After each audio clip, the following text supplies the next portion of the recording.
rapidísimo su contagio, sobre todo cuando es por vía oral. Y en el caso del enterobio vermicularis, que es el oxiuro, lo puede respirar y por ahí entra sobre el glúteos y ya fue. Entonces es rapidísimo su contagio.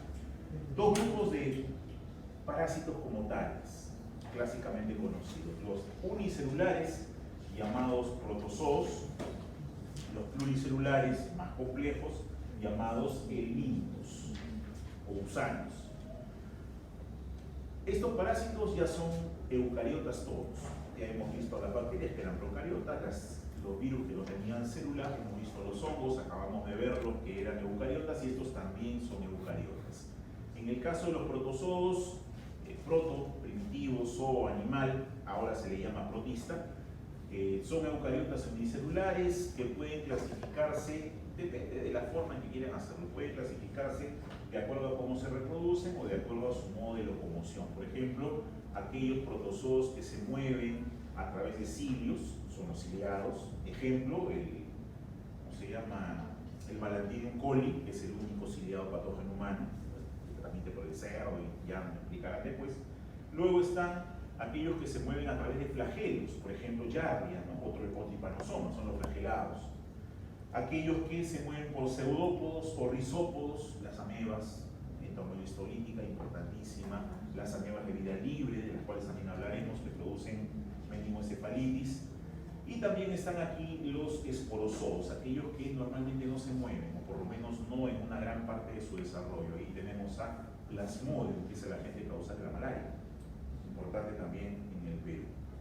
Y hay otros más, como las microsporidias. Hay un grupo de patógenos muy chiquititos llamados microsporidias que tienen o causan compromiso intestinal, sobre todo en pacientes inmunodeprimidos. Son importantes estudiarlos en el contexto de pacientes con VIH-Sida, básicamente. Y los gusanos helmintos, estos sí son gusanos como tales, algunos macro y otros microscópicos. Podemos dividirlos en dos grandes grupos y uno de ellos en dos subgrupos además. Los gusanos cilíndricos se llaman así porque cuando los cortamos parece un fideo, por la mitad, el corte axial, y su sección es circular, un gusano cilíndrico como tal. Estos nemátodos tienen sexo diferenciado, o sea, hay macho y hay hembra. A diferencia de los gusanos planos, los que parecen cintas, que son los platelmintos, que no tienen sexo diferenciado, son hermafroditas. Significa que en la misma estructura hay gónada masculina y gónada femenina, o sea, se autofecundan. Estos platelmintos a su vez se dividen en dos: los céstodos, que tienen una estructura acintada característica, algunos grandes como la tenia, otros chiquitos como el dipilidium o el himenolepis. Y los tremátodos, que son gusanos planos, parecen hojas, como por ejemplo la fasciola hepática, que vamos a ver más adelante. Se reproducen por huevos y los huevos son la forma de reconocerlos, ¿no? Por si acaso, esto vamos a ver en el laboratorio, abajo, aquellos que les interese y les guste. Vamos a identificar huevos de parásitos. A partir de la morfología del huevo, nosotros vamos a poder saber cuál es el gen de la especie. Básicamente eso. ¿Cuáles son los efectos del parásito en el órgano afectado? O sea, estamos hablando de los mecanismos de patogenicidad, en otras palabras. Eso es lo que estoy presentando. Lo que dijeron primero, la acción sustractora de poliatriz, que es, digamos que el principal mecanismo de patogenicidad del parásito y uno de los que tiene más impacto en la salud individual y colectiva. ¿Por qué? Porque si un parásito, como por ejemplo Strongyloides stercoralis o Uncinaria, no sé quién le toca hablar de Uncinaria, del Necator y del Anquilostoma, y Trichuris trichura también, que son hematófagos, hablarán de que estos parásitos pueden unirse a través de su boca o sus estructuras bucales, algunos pendientes o placas, se prenden del intestino y empiezan a succionar sangre. Un gusano succiona una cantidad pues miserable de sangre, más o menos 0.05 mililitros. O sea, digamos que es una gota al día, que parece nada, pero estos gusanos no se invaden de a uno, son miles. Entonces, una persona que esté bien invadida, un niño sobre todo, puede llegar a perder hasta 10 mililitros por día de sangre, y eso sí es bastante. Por eso es anemizante y hay que eliminarlo rápido. Otro tipo de acción exfoliatriz es la que tiene tenia, por ejemplo, que no succiona sangre, pero sí consume los nutrientes que tenemos. Y la tenia pues es largota, mide metros, 8 o 9 metros muchas veces. La acción traumática, el hecho de morder, que lo hace Anquilostoma, que lo hace Necator, el hecho de morder, o Trichuris, que se mete como un látigo, produce un trauma a ese nivel, produce inflamación. Lo mismo hace, por ejemplo, el que habla de ameba entamohistolítica ahora nos dirá cuál es esa acción traumática, porque la entamohistolítica tiene enzimas que destruyen tejido y producen lesión necrótica. O sea, su clásica lesión en botón de camisa, que seguramente nos contará en unos minutos. Otras se enquistan, ¿no? Aquí estamos viendo un hígado que está enquistado. Este es un Echinococcus granulosus, es una tenia de perro. Sí, ¿quieres preguntar algo? Ese también sería el caso del toxocara. Así, también tiene acción traumática. Toxocara y la larva migrante también. Todo lo que produzca lesión o inflamación es básicamente algo que hacen síndrome de, ¿cómo se llama? Ciclo de Loss. Hay parásitos que hacen ciclo de Loss, ya nos explicarán. Ingresan por la vía digestiva, pero pasan por la vía respiratoria y se vuelven a deglutir, y esos también causan acción traumática. Por supuesto, pero en piel. El que es la larva migrante, por ejemplo, es en la piel, causa lesión pruriginosa. Las filarias tienen un montón de acción traumática, tanto en los vasos linfáticos como en otras estructuras que ustedes explicarán también. ¿Y en el caso de las Ascaris lumbricoides podría llegar a ser eso? No, el Ascaris lumbricoides no tiene ese mecanismo. Lo que hace Ascaris lumbricoides es invadir por en cantidad. O sea, Ascaris es un parásito que tiene una capacidad, todos tienen capacidad reproductiva importante, pero Ascaris es el campeón de todos porque produce 200.000 huevos por día, es un montón de. Entonces, no todos llegan a la adultez, obviamente, pero es frecuente la reinfección, la autoinfestación y la hiperparasitación. Entonces, el efecto en Ascaris generalmente es mecánico. Por ejemplo, produce un intestinal. O sea, se apelotona, llegan a ser tantos gusanos, un gusano grande, mide más o menos de 10 a 15 centímetros, la hembra. Entonces, se llega a atorar en el intestino. O sea, hay tantos que no pueden pasar. Al atorarse en el intestino, causan obstrucción. La presión en la pared intestinal hace que la mucosa se necrose. Hay un abdomen agudo, quirúrgico, tú entras pensando que es un niño paralítico, una apendicitis, y terminas sacando un pedazo de intestino lleno de tallarines, que son esos Ascaris, como fideos. Vuelto que el fideo se ve, pero hay una foto por ahí que van a poder observar. Y ese es un efecto mecánico en principio, pero llega a ser traumático por la destrucción de la mucosa intestinal. Es una de las formas. Y en otras, he visto, por ejemplo, niños que eliminan el Ascaris por la nariz. O sea, hiperparasitosis. Así se ve. Ahí está, justo ese es el Ascaris. Están los tallarines ahí metidos, mira, con su salsa. Pedazo intestino resecado. Paciente parasitado que hizo obstrucción intestinal y tuvo que cortar. No había otra forma. O cortas o eso se revienta dentro y produce peritonitis y chau paciente. La acción tóxica. Yo he puesto aquí la araña, de la cual seguramente hablaremos algo al final. Pero la acción tóxica la tienen prácticamente todos los parásitos de los que vamos a hablar, cada uno con su particularidad. Algunos lo tienen en forma de enzima, otros los tienen en forma de toxina como tal. Ustedes mencionarán cuáles son esos. La acción inmunológica, ¿no? Pueden ser los ácaros, pero también puede ser una reacción que produzca el parásito en la persona a través de la expresión del prurito, ¿no? De la aparición de erupciones en la piel por fenómeno de alergia. Así es, que tiene ese tipo de manifestación. Ese es un mecanismo de patogenicidad, por ejemplo, muy diferenciado. Tú mencionarás si es TGLP2, TGLP1, qué implicancias tiene, qué papel juega el mastocito ahí, qué papel juega el eosinófilo, ¿no? La liberación de histamina, etc. Y es bonito esa parte para explicarlo. ¿Ya? Sí.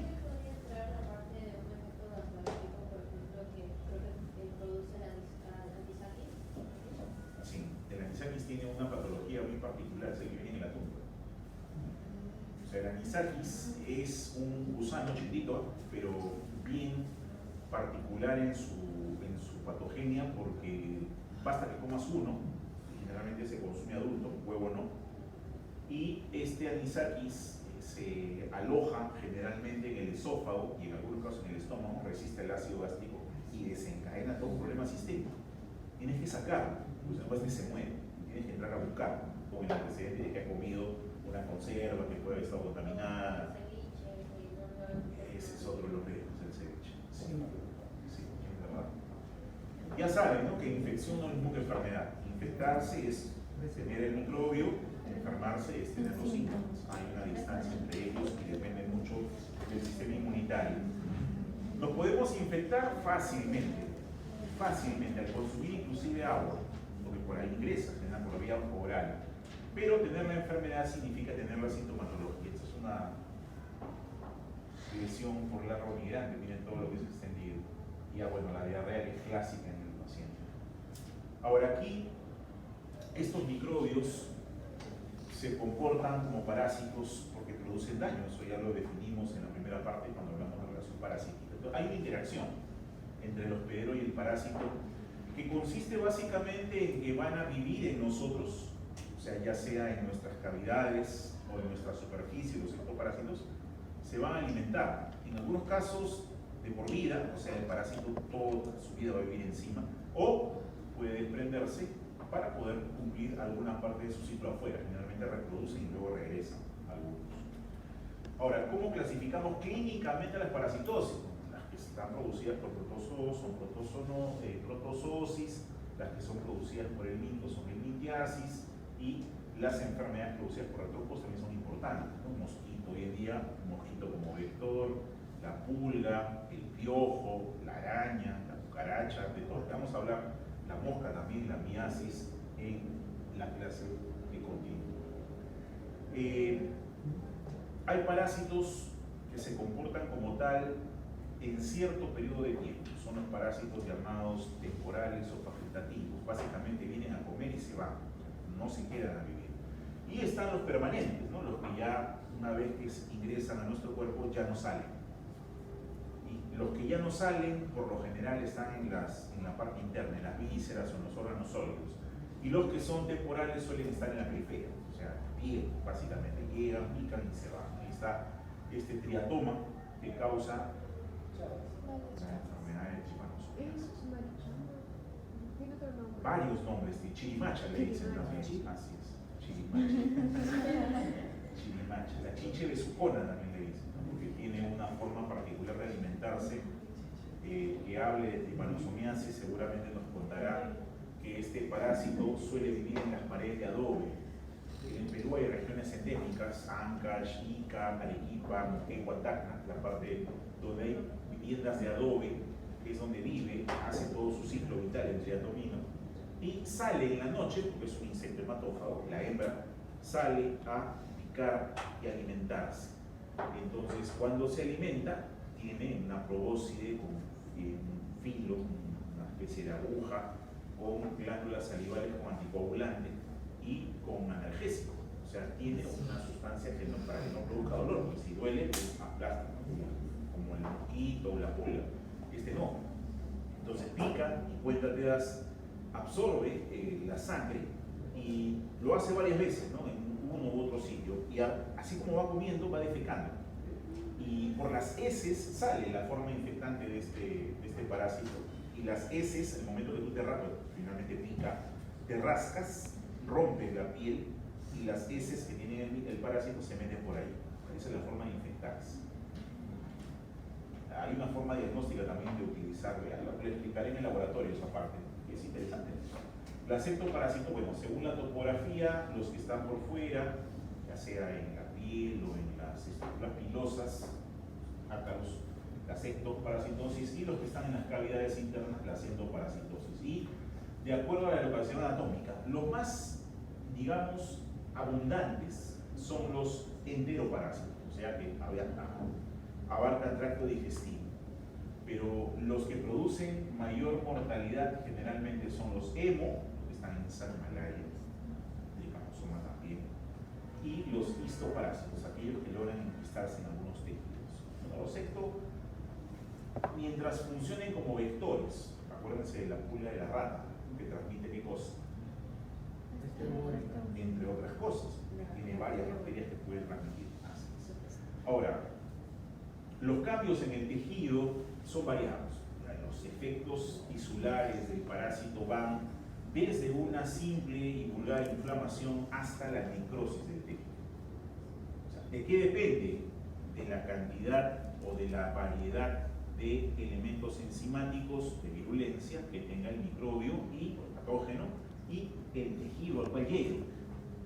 O sea, el que llega a sangre generalmente se disemina y logra ubicarse en algunos lugares específicos, pero el que ingresa por superficie y empieza a destruir, hay algunos que lo hacen, por ejemplo, quien hable de leishmania, nos hablará de la leishmaniasis. Es una enfermedad que ingresa por una picadura de mosquito, pero que se disemina a nivel local, sobre todo la cutánea y la mucocutánea, y produce lesiones deformantes. En algunos casos los cartílagos se desprenden, o sea, la persona sin oreja y sin nariz, y esa lesión va creciendo. Interesante su patología de estos microbios. ¿Cómo se transmite? Los que son enteroparásitos generalmente por fecalismo, o sea, por comer comida que ha sido contaminada con heces, ya sea las manos del que sirve a preparar la comida o el agua con el que se prepara esa comida que pasa por un sitio por donde desemboca pues el desagüe. La otra es el carnivorismo. Nosotros,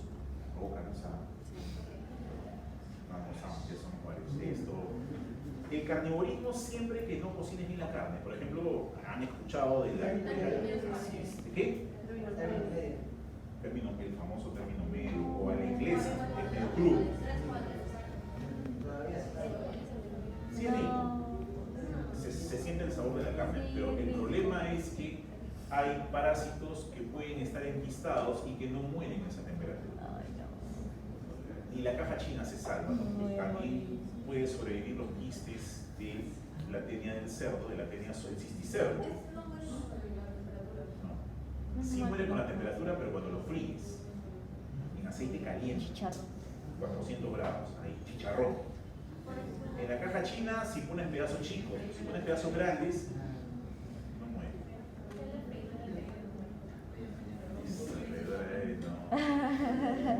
No le voy.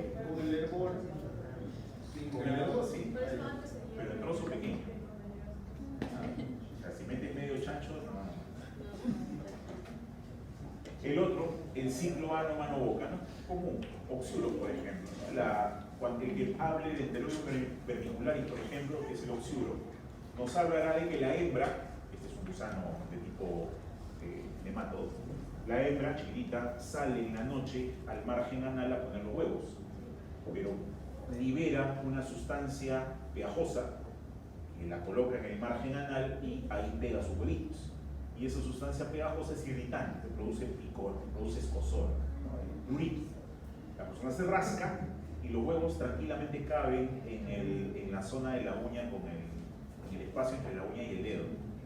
Y después van, comen su pan y ya están reinfectados. O agarran algo, inclusive esos huevos, los huevos de Enterobius, lo vamos a ver en el laboratorio también, se desprende rápidamente y está delgadito, microscópico obviamente, delgadito, que puede flotar en el aire. Entonces cuando sacuden las sábanas en la mañana, ya están flotando. Entonces pasan por ahí, una fumada y acá. Es un mecanismo de transmisión. Por eso que pacientes que tienen ese diagnóstico no se recomienda sacudir la cama. Se quema todo. No, de verdad. Y si se contagia uno, toditos están contagiados de eso. Tratamiento de parasitosis, acuérdense que lo daba sus alumnos. Niño parasito, todos toman. Por más que no, yo no, todos toman. Todos. Si está en tu casa, tú también tienes que tomar. Caballero hermano, para evitar problemas. Bueno, la piel, son raros, ¿no? Ahí está el larva migrante y por ahí 2 o 3 más. Y no todos. El parásito para ingresar por la piel necesita tener cierta forma larvaria y estructuras bucales que le permitan romper los epitelios, que no son delgados, los epitelios no son gruesos, son barreras. Pues necesitan romperlos y enzimas digestivas que ayuden a eso. Lo mencionarán seguramente cuando hablen de estos. Se disemina, bueno, ya sabemos, ¿no? La contaminación es el principal efecto, el principal elemento que sirve para su diseminación. El cambio climático también hoy día se ve mayor incidencia. Saneamiento básico, sin ir muy lejos, ¿no? Toda la periferia de Lima, esos son temas de tesis, parasitosis. Prevalencia, parasitosis, agarran niños, y más lo pueden asociar con el agarran su muestra de niños, 20, 30, 40, 50, lo que necesiten, sacan su muestra de sangre, su muestra de caca y van a encontrar prevalencia y luego asocian cuáles tenían parasitosis, qué tipo de parásito y quiénes están anemizados. En relación, ahí está el título de la tesis de la licenciatura. Gracias. Es barato, no sale caro, es barato. Se puede hacer.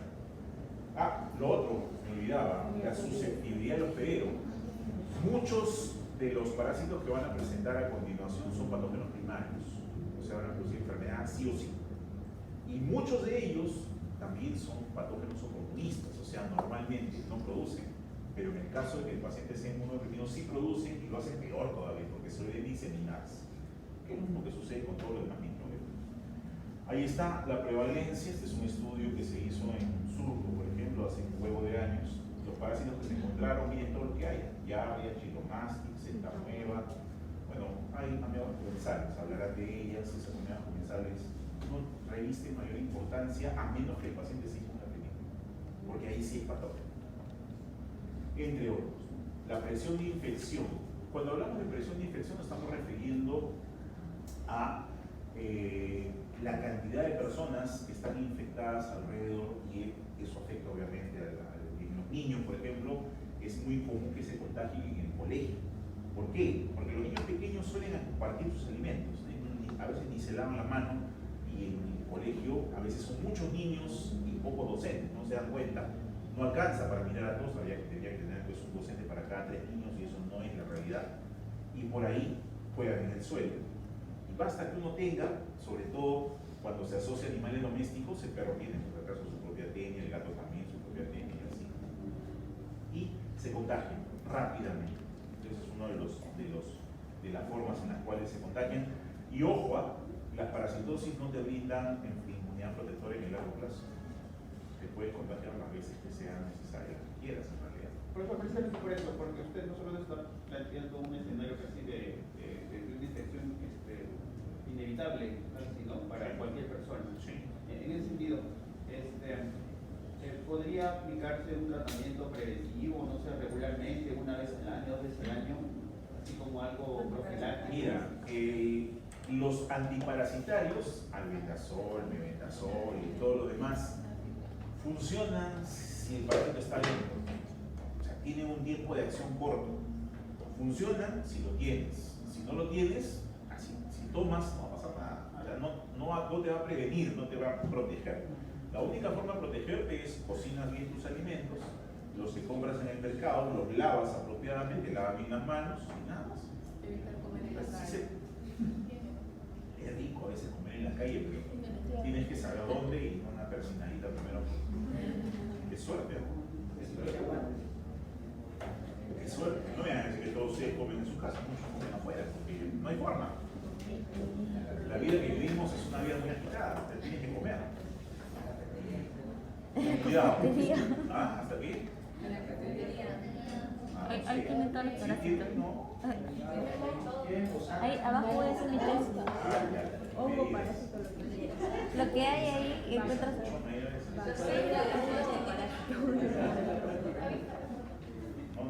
ver, De ahí voy a sacar mi texto.